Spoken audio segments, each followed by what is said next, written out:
Hi friends, ಎಲ್ರಿಗೂ ನಮಸ್ತೆ. Welcome back to Deepika lifestyle and blogs. ಎಲ್ಲರೂ ಹೇಗಿದ್ದೀರಾ? ನಾನು ಚೆನ್ನಾಗಿದ್ದೀನಿ. ಐ ಹೋಪ್ ನೀವೆಲ್ಲರೂ ಚೆನ್ನಾಗಿದ್ದೀರಾ ಅಂತ ಅಂದ್ಕೊಂಡಿದ್ದೀನಿ. ಪ್ಲೀಸ್ ಫ್ರೆಂಡ್ಸ್, ಈ ವಿಡಿಯೋನ ಫಸ್ಟಿಂದ ಕೊನೆವರೆಗೂ ಸ್ಕಿಪ್ ಮಾಡದೆ ನೋಡಿ. ನಿಮ್ಗೆ ಇಷ್ಟ ಆದರೆ ಲೈಕ್ ಕೊಡೋದನ್ನು ಖಂಡಿತ ಮರಿಬೇಡಿ. ಮತ್ತು ಒಂದು ಜೈ ಆಂಜನೇಯ ಅಂತ ಕಮೆಂಟ್ ಮಾಡಿ. ಇವತ್ತು ಶನಿವಾರ, ಆಂಜನೇಯ ಸ್ವಾಮಿ ಎಲ್ಲರಿಗೂ ಒಳ್ಳೇದು ಮಾಡಲಿ.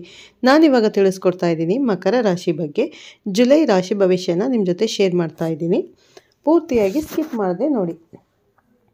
ಶಕ್ತಿಶಾಲಿ ಮಕರ ರಾಶಿಯವರೇ, 2025ರ ಜುಲೈ ತಿಂಗಳು ನಿಮ್ಮ ಜೀವನದಲ್ಲಿ ಮಹತ್ವದ ಬದಲಾವಣೆಗಳನ್ನು ತರಲು ಸಿದ್ಧವಾಗಿದೆ. ಈ ತಿಂಗಳು ನಿಮಗೆ ಹೊಸ ಶಕ್ತಿ, ಹೊಸ ದಿಕ್ಕು ನೀಡಬಲ್ಲದು. ಅದರ ಎಚ್ಚರಿಕೆಯೂ ಅಗತ್ಯ. ನಿಮ್ಮ ವೃತ್ತಿ, ಹಣಕಾಸು ಸಂಬಂಧಗಳು ಎಲ್ಲವೂ ಗ್ರಹಗಳ ಆಟಕ್ಕೆ ಒಳಗಾಗಲಿದೆ. ಜುಲೈ ತಿಂಗಳು ನಿಮಗೆ ಹೇಗಿರಲಿದೆ? ಅವಕಾಶಗಳು ನಿಮ್ಮ ಬಾಗಿಲು ತಟ್ಟುತ್ತವೆ, ಅಥವಾ ನೀವು ಅತಿಯಾಗಿ ಪ್ರೀತಿಸಿದ, ನಂಬಿದ ವ್ಯಕ್ತಿಯಿಂದಲೇ ನಿಮ್ಮ ಜೀವನದ ದಿಕ್ಕೇ ಬದಲಾಗುತ್ತದೆ. ಮುಂದಿನ ಕೆಲ ನಿಮಿಷಗಳಲ್ಲಿ ಜುಲೈ ತಿಂಗಳ ಸಂಪೂರ್ಣ ಚಿತ್ರಣ ನಿಮ್ಮ ಮುಂದೆ ಅನಾವರಣಗೊಳ್ಳಲಿದೆ. ಪೂರ್ತಿ ವಿಡಿಯೋ ನೋಡಿ. ನಿಮ್ಮೆಲ್ಲ ಸಮಸ್ಯೆಗಳನ್ನು ದೂರ ಮಾಡಲು ಕರ್ಮಫಲದಾತ ಶನಿದೇವರನ್ನು ಸ್ಮರಿಸುತ್ತಾ ಓಂ ಶನೀಶ್ವರಾಯ ನಮಃ ಎಂದು ಕಮೆಂಟ್ ಮಾಡಿ. ಮೊದಲಿಗೆ ಈ ತಿಂಗಳು ಗ್ರಹಗಳು ನಿಮಗಾಗಿ ಹೇಗೆ ಸ್ಥಿತವಾಗಿದೆ ಎಂದು ನೋಡೋಣ. ನಿಮ್ಮ ರಾಶ್ಯಾಧಿಪತಿ ಶನಿ ಮಹಾರಾಜನು ಅತ್ಯಂತ ಬಲಿಷ್ಠ ಸ್ಥಾನದಲ್ಲಿ ಸಂಚರಿಸುತ್ತಿದ್ದಾನೆ. ಇದು ನಿಮಗೆ ಮಹಾಪುರುಷ ಯೋಗದ ಫಲವನ್ನು ನೀಡಲಿದೆ ಮತ್ತು ಇದರರ್ಥ ನಿಮ್ಮ ಆತ್ಮವಿಶ್ವಾಸ, ಶ್ರದ್ಧೆ ಮತ್ತು ಪರಿಶ್ರಮಕ್ಕೆ ಅಸಾಧಾರಣವಾದ ಫಲಗಳು ಸಿಗಲಿವೆ. ಇನ್ನು ದೇವಗುರು ಬೃಹಸ್ಪತಿಯು ನಿಮ್ಮ ಧನಸ್ಥಾನವನ್ನು ಮತ್ತು ಕುಟುಂಬ ಸ್ಥಾನವನ್ನು ತನ್ನ ಅಮೃತ ದೃಷ್ಟಿಯಿಂದ ವೀಕ್ಷಿಸುತ್ತಿದ್ದಾನೆ.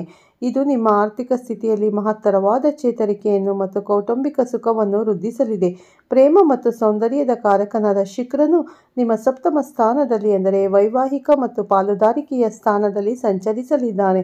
ಇದು ನಿಮ್ಮ ಪ್ರೇಮ ಜೀವನ ಮತ್ತು ದಾಂಪತ್ಯದಲ್ಲಿ ಮಾಧುರ್ಯವನ್ನು ತುಂಬಲಿದೆ. ಸೂರ್ಯ ಮತ್ತು ಬುಧರ ಸಂಚಾರವು ನಿಮ್ಮ ವೃತ್ತಿ ಜೀವನಕ್ಕೆ ಹೊಸ ಅವಕಾಶಗಳನ್ನು ತೆರೆದಿಡಲಿದೆ.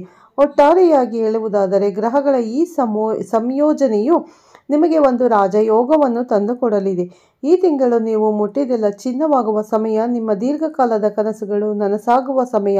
ನೀವು ಕೇವಲ ಶ್ರಮ ವಹಿಸಿದರೆ ಸಾಕು, ಉಳಿದಿದ್ದನ್ನು ಗ್ರಹಗಳು ನೋಡಿಕೊಳ್ಳುತ್ತವೆ. ನೀವು ಕೈಗೊಂಡ ಪ್ರತಿಯೊಂದು ಕಾರ್ಯದಲ್ಲೂ ಯಶಸ್ಸು ನಿಮ್ಮ ಹೆಗಲೇರಲಿದೆ. ಸಮಾಜದಲ್ಲಿ ನಿಮ್ಮ ಗೌರವ, ಪ್ರತಿಷ್ಠೆ ಉತ್ತುಂಗಕ್ಕೆ ಏರಲಿದೆ. ಉದ್ಯೋಗಸ್ಥ ಮಕರ ರಾಶಿಯವರಿಗೆ ಈ ತಿಂಗಳು ಸ್ವರ್ಗ ಸದೃಶ ಎನ್ನಬಹುದು. ನಿಮ್ಮ ಕೆಲಸದಲ್ಲಿ ನೀವೇ ಬಾಸರ ಆಗಿರುತ್ತೀರಾ. ನೀವು ಕೈಯಿಟ್ಟ ಕೆಲಸದಲ್ಲೆಲ್ಲದರಲ್ಲೂ ಯಶಸ್ಸು, ಹೊಸ ಜವಾಬ್ದಾರಿಗಳು, ಹೊಸ ಪ್ರಾಜೆಕ್ಟ್ ನಿಮ್ಮ ಅಂಗಳದಲ್ಲಿ ಬರಬಹುದು. ನಿಮಗಿರುವ ಶ್ರದ್ಧೆ ಮತ್ತು ಚಾಕಚಕ್ಯತೆಯಿಂದ ನಿಮ್ಮೆಲ್ಲ ಕೆಲಸಗಳನ್ನು ಅಚ್ಚುಕಟ್ಟಾಗಿ ಮಾಡಿ ಮುಗಿಸುತ್ತೀರಾ. ನಿಮ್ಮ ಮೇಲಧಿಕಾರಿಗಳು ನಿಮ್ಮ ಕೆಲಸವನ್ನು ಗುರುತಿಸಿ ಪ್ರಶಸ್ತಿ, ಪುರಸ್ಕಾರಗಳನ್ನು ನೀಡಬಹುದು. ಈ ತಿಂಗಳು ನಿಮ್ಮ ನಿರೀಕ್ಷೆಗೂ ಮೀರಿ ನಿಮಗೆ ಶುಭ ಸುದ್ದಿ ಸಿಗಲಿದೆ. ಕೆಲಸದ ಸ್ಥಳದಲ್ಲಿ ನಿಮ್ಮ ವಿರೋಧಿಗಳು ಅಥವಾ ನಿಮ್ಮ ಬಗ್ಗೆ ಇಲ್ಲಸಲ್ಲದನ್ನು ಮಾತನಾಡುತ್ತಿದ್ದವರು ತಾವಾಗಿಯೇ ಸುಮ್ಮನಾಗುತ್ತಾರೆ. ನಿಮ್ಮ ಕೆಲಸದ ಶೈಲಿ ಮತ್ತು ಪ್ರಾಮಾಣಿಕತೆಯನ್ನು ಕಂಡು ಅವರೇ ನಿಮಗೆ ಶರಣಾಗುತ್ತಾರೆ. ಹೊಸ ಪ್ರಾಜೆಕ್ಟ್ಗಳು, ವಿದೇಶಿ ಪ್ರಯಾಣದ ಯೋಗಗಳು ಕೂಡ ಪ್ರಬಲವಾಗಿವೆ. ಇನ್ನು ವ್ಯವಹಾರ ಮಾಡುವವರಿಗೆ ಲಾಭದ ಸುರಿಮಳೆಯೇ ಆಗಲಿದೆ.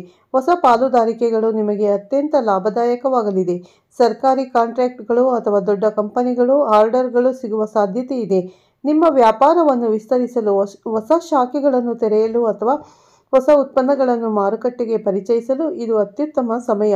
ನಿಮ್ಮ ನಿರ್ಧಾರಗಳು 100ಕ್ಕೆ 100% ಸರಿಯಾಗಿರುತ್ತದೆ ಮತ್ತು ನಿಮಗೆ ಆರ್ಥಿಕವಾಗಿ ದೊಡ್ಡ ಮಟ್ಟದ ಯಶಸ್ಸನ್ನು ತಂದುಕೊಡುತ್ತದೆ. ನಿರುದ್ಯೋಗಿಗಳಿಗೆ ಅವರ ಅರ್ಹತೆಗೆ ತಕ್ಕಂಥ ಅತ್ಯುತ್ತಮ ಉದ್ಯೋಗ ಸಿಗುವುದು ಖಚಿತ. ಹಣಕಾಸಿನ ವಿಷಯದಲ್ಲಿ ಈ ತಿಂಗಳು ನೀವು ಕುಬೇರನ ಕೃಪೆಗೆ ಪಾತ್ರರಾಗಲಿದ್ದೀರಿ. ಗುರುಬಲದಿಂದಾಗಿ ಹಣದ ಹರಿವು ಅದ್ಭುತವಾಗಿರಲಿದೆ. ಒಂದಲ್ಲ ಎರಡಲ್ಲ ಹಲವು ಮೂಲಗಳಿಂದ ನಿಮಗೆ ಧನಾಗಮನವಾಗಲಿದೆ. ಈ ಹಿಂದೆ ನೀವು ಎಲ್ಲೋ ಹೂಡಿಕೆ ಮಾಡಿದ್ದ ಹಣವು ಈಗ ದುಪ್ಪಟ್ಟಾಗಿ ವಾಪಸ್ಸು ಬರಲಿದೆ. ಹಳೆಯ ಸಾಲಗಳಿಂದ ಸಂಪೂರ್ಣವಾಗಿ ಮುಕ್ತಿ ಹೊಂದುವಿರಿ. ನಿಮ್ಮ ಬ್ಯಾಂಕ್ ಬ್ಯಾಲೆನ್ಸ್ ದಿನದಿಂದ ದಿನಕ್ಕೆ ಏರುತ್ತಾ ಹೋಗುವುದನ್ನು ಕಂಡು ನಿಮಗೆ ಆಶ್ಚರ್ಯವಾಗಬಹುದು. ಷೇರು ಮಾರುಕಟ್ಟೆ, ರಿಯಲ್ ಎಸ್ಟೇಟ್ ಅಥವಾ ಇತರ ಯಾವುದೇ ಹೂಡಿಕೆಗಳಲ್ಲಿ ತೊಡಗಿಸಿಕೊಳ್ಳಲು ಇದು ಸುವರ್ಣ ಅವಕಾಶ. ನೀವು ಮಾಡುವ ಹೂಡಿಕೆಗಳು ಭವಿಷ್ಯದಲ್ಲಿ ನಿಮಗೆ ರಾಜಭೋಗವನ್ನು ತಂದುಕೊಡುತ್ತದೆ. ಆಸ್ತಿ ಖರೀದಿಸುವ ಯೋಗವು ಪ್ರಬಲವಾಗಿದೆ.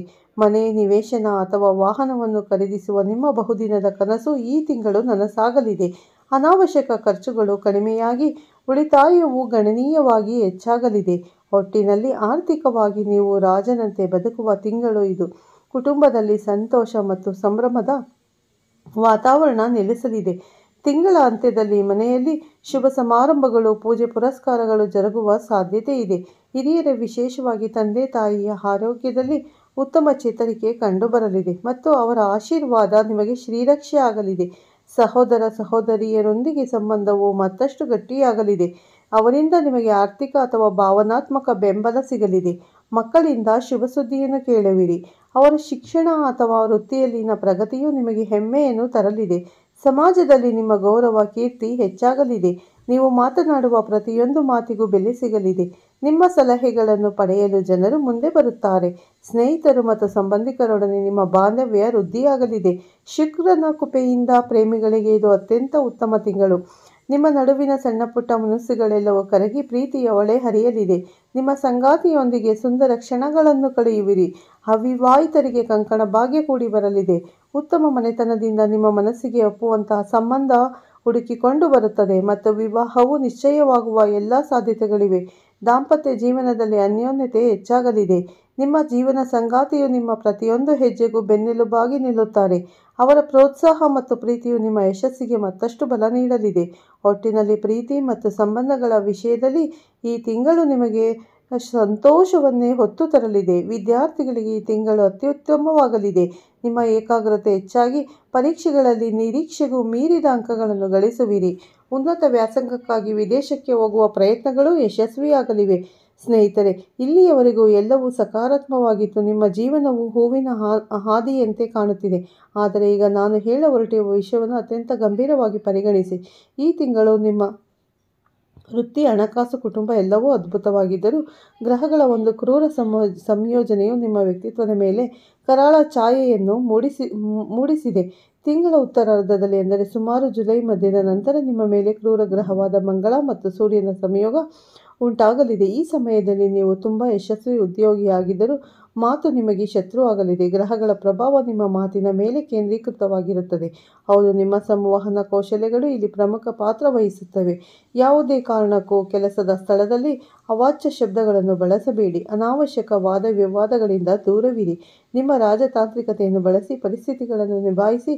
ನೀವು ಬಳಸುವಂತಹ ಒಂದೇ ಒಂದು ಅವಾಚ್ಯ ಶಬ್ದದಿಂದ ನಿಮ್ಮ ವೃತ್ತಿ ಜೀವನದ ಮೇಲೆ ದೊಡ್ಡ ಕಪ್ಪು ಚುಕ್ಕೆ ಬೀಳಬಹುದು. ಹಾಗಾದರೆ ಈ ಸಮಸ್ಯೆಯಿಂದ ಪಾರಾಗಲು ದಾರಿಯೇ ಇಲ್ಲವೇ ಎಂದರೆ ಖಂಡಿತ ಇದೆ. ಜ್ಯೋತಿಷ್ಯ ಶಾಸ್ತ್ರವು ಸಮಸ್ಯೆಯನ್ನು ಹೇಳುವುದಲ್ಲದೆ ಪರಿಹಾರವನ್ನು ಸೂಚಿಸುತ್ತದೆ. ಈ ತಿಂಗಳು ಪೂರ್ತಿ, ವಿಶೇಷವಾಗಿ ಜುಲೈ 17ರ ನಂತರ, ಪ್ರತಿದಿನ ಬೆಳಗ್ಗೆ ಮತ್ತು ಸಂಜೆ ಹನುಮಾನ್ ಚಾಲಿಸವನ್ನು ತಪ್ಪದೇ ಪಠಿಸಿ. ಹನುಮಂತನು ಸರ್ವ ಸಂಕಟಹಾರಕ. ಅವನು ನಿಮ್ಮನ್ನು ಎಲ್ಲ ಸಮಸ್ಯೆಗಳಿಂದ ರಕ್ಷಿಸುತ್ತಾನೆ. ಮಂಗಳವಾರದಂದು ಹನುಮಂತನ ದೇವಸ್ಥಾನಕ್ಕೆ ಭೇಟಿ ನೀಡಿ. ಕೆಂಪು ಹೂಗಳನ್ನು ಮತ್ತು ಸಿಂಧೂರವನ್ನು ಅರ್ಪಿಸಿ. ನಿಮ್ಮ ರಾಶ್ಯಾಧಿಪತಿ ಶನಿಯನ್ನು ಪ್ರಸನ್ನಗೊಳಿಸಲು ಪ್ರತಿ ಶನಿವಾರದಂದು ಬಡವರಿಗೆ, ನಿರ್ಗತಿಕರಿಗೆ ಆಹಾರ ಮತ್ತು ಕಪ್ಪು ಬಟ್ಟೆಯನ್ನು ದಾನ ಮಾಡಿ. ಒಟ್ಟಾರೆಯಾಗಿ ಮಕರ ರಾಶಿಯವರು, ಜುಲೈ ತಿಂಗಳು ಒಂದು ಅದ್ಭುತವಾದ ತಿಂಗಳು.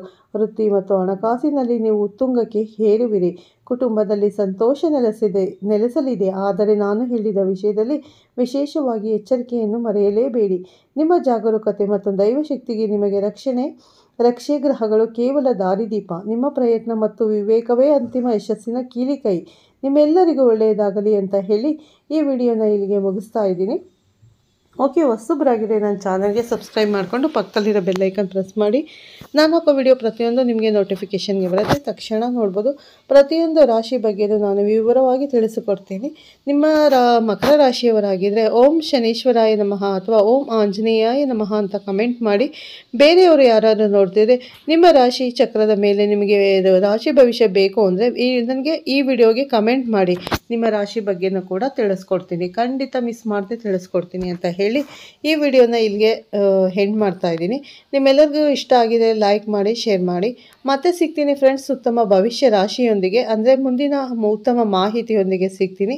ಅಲ್ಲಿವರೆಗೂ ನಿಮ್ಮೆಲ್ಲರಿಗೂ ಬಾಯ್, ಟೇಕ್ ಕೇರ್ ಅಂತ ಹೇಳಿ ಈ ವಿಡಿಯೋನ ಇಲ್ಲಿಗೆ ಮುಗಿಸ್ತೀನಿ. ಓಕೆ, ಇಷ್ಟ ಆದರೆ ಲೈಕ್ ಆ್ಯಂಡ್ ಶೇರ್ ಮಾಡಿ. Bye, take care, bye all friends.